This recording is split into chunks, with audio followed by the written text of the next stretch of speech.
Okay, so I'm joined by Rob Grant.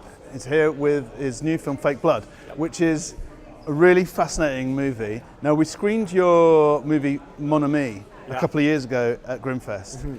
And in a way, this is a kind of, it's not a sequel because it's a completely different kind of film, but it is connected with Mon Ami. Could you tell us a little bit about how that's connected, how the two films are connected? Yeah, when we released Mon Ami in 2013, we got some nice fan mails and letters and stuff. Unfortunately, though, one of them was two people telling us how they would, or what tools they would use to chop up a corpse. The plot of Mon Ami basically is that the two kind of, it's a bit of a slacker comedy. Yeah. Two guys kind of like kidnap their boss's daughter and then hold her for ransom, and then it goes horribly wrong and becomes a real bloodbath situation. Yeah. So, and it's a very, very funny film, but also quite violent, I suppose. Yeah. So, yeah, tell me, so based upon that. Yeah, so I guess the fans were trying to just recreate what our characters in the movie do, which is go through a hardware store and pick out the tools they would use to dismember a corpse. And so we had two people send us a video of them walking through a hardware store saying, no, these would be better tools for dismembering a corpse. And that was very, I can't tell if they were messing with us or not, but it was very disturbing in the sense it started making me go, okay, well, what is our responsibility with putting this stuff out there? Because you're right, the movie is funny, and I was maybe I'm worried. I got worried at the time that we're not taking it serious enough, the violence aspect of it. So that was the kickoff for this movie, which is us just trying to figure out what our responsibility in putting movie violence out there is. And this movie is a documentary? Yeah. Okay. Docu-thriller is what we're calling it. I'm so fascinated by this film, and I think the audience here are going to be really fascinated by it, because I can't tell whether this is a real documentary or whether it's fiction. And I don't think you're going to tell me, are you? I can't say for one, among other reasons, for legal reasons. We actually, really? For every movie to get released needs E&O insurance, errors and omissions.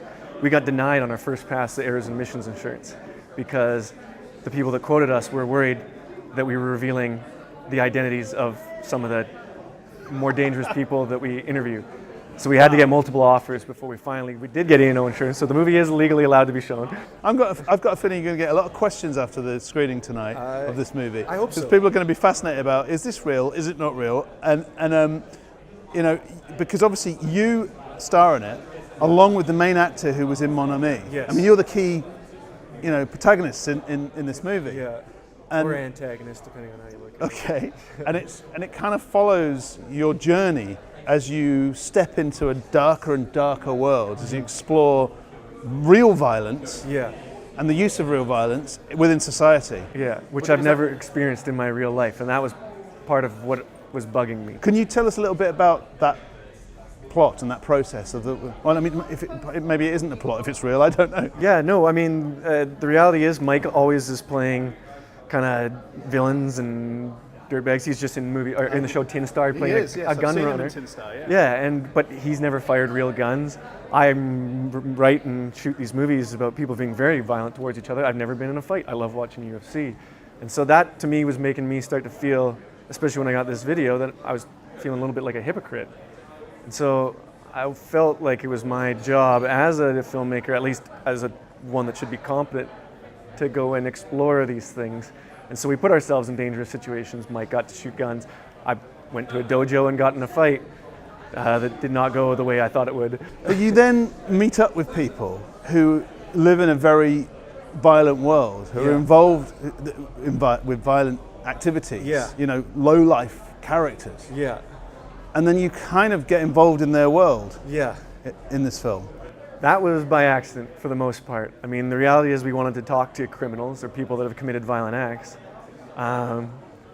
Me at the time made some mistakes about how far I needed to be pushing people to get what I thought was compelling material.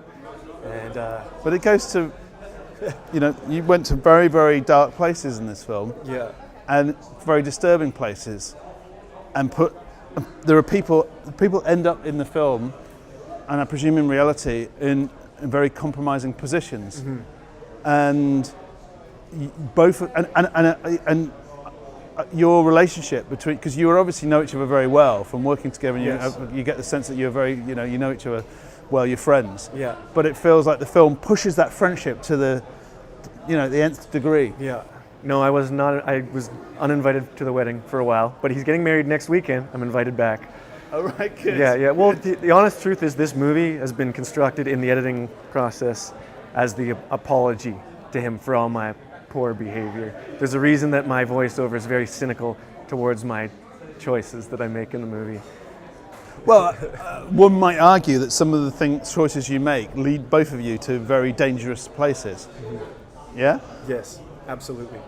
And he's not very happy about that. Well, he wasn't very happy about it. No, in the film, he's not very happy Definitely about not. it. Yeah. And at the time, he wasn't very happy about it. Yeah. So there's a reason he's not here. I am. This is such an interesting film to talk about because, unless you've seen it, it's difficult to explain what we're talking about because, and I don't think I suspect you're never going to reveal to people how much of this film is real and how much of it isn't. I can't tell. This could be a straight documentary. It may be not a documentary at all, and I don't know. And every review I've read of the film so far doesn't know either, which is quite fascinating. I mean, well, one of the themes that we found in the editing room too is people do have a problem blurring, or they end up blurring their fantasies and reality. The whole nature of this film being a film that we aren't able to define whether it's fiction or fact, or certainly as a viewer it's very difficult, it's a real blur, is actually hits the whole point of what you're trying to deal with. This concept, the concept that people watch movies, whether they're fact or fiction, and can be affected by it. Well, that's part of the argument, right? Is if for those that do believe that movies cause real life violence, there obviously is a blurring of reality and fantasy. In the opposite direction, the same thing. It's a very, very clever film. So thank you for bringing it to Grimmfest. Very, very pleased to be screening it, and I can't wait to see what other people think of it. Yeah, me too. Thank you. Cheers. Thanks. Was that